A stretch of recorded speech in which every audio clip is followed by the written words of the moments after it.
Hello అందరికీ welcome to Mahathi tailoring. చూసారు కదా, బ్యాక్ పార్ట్ కట్ చేశాక హ్యాండ్స్ అయితే పెద్దగా ఉన్నాయన్నమాట.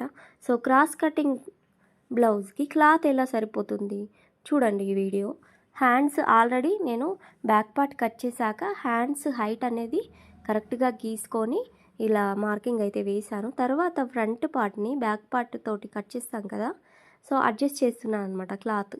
మనకి ఎట్లయినా హ్యాండ్స్ అనేటివి సైడ్ జాయింట్లో కొంచెం కిందికి మలిగినే ఉంటాయి కదా, చూడండి ఆ ప్లేస్లో మనకు క్లాత్ అనేది వచ్చేస్తుంది. అలాగే ఇక్కడ సైడ్ జాయింట్లో ఫ్రంట్ పార్ట్ సైడ్ జాయింట్లో మనకు కొంచెం అతక అనేది పడుతుంది అనమాట.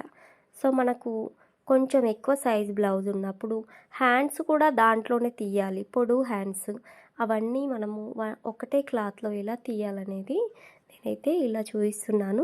వీడియో నచ్చితే లైక్ ఇవ్వండి, అలాగే నా ఛానల్ని సబ్స్క్రైబ్ చేసుకొని మీ ఫ్యామిలీలో ఎవరైనా టైలరింగ్ నేర్చుకునే వాళ్ళకు ఈ వీడియోని షేర్ చేయండి. చూడండి ఇక్కడ అతుకు నేను ఎలా కట్ చేస్తానంటే ఇలా కింద నేను ఆల్రెడీ ఇలా స్క్వేర్ షేప్ అనేది అక్కడ ఎంత ఉంటుంది అనేది బ్యాక్ పార్ట్ తీసుకొని కరెక్ట్గా మెజర్మెంట్స్ చూడండి ఇక్కడ ఇంత ఉంది, ఇలా కట్ చేసుకుంటే సరిపోతుంది. ఇది దీనికి అతుకు పెట్టేస్తే సరిపోతుంది అనమాట.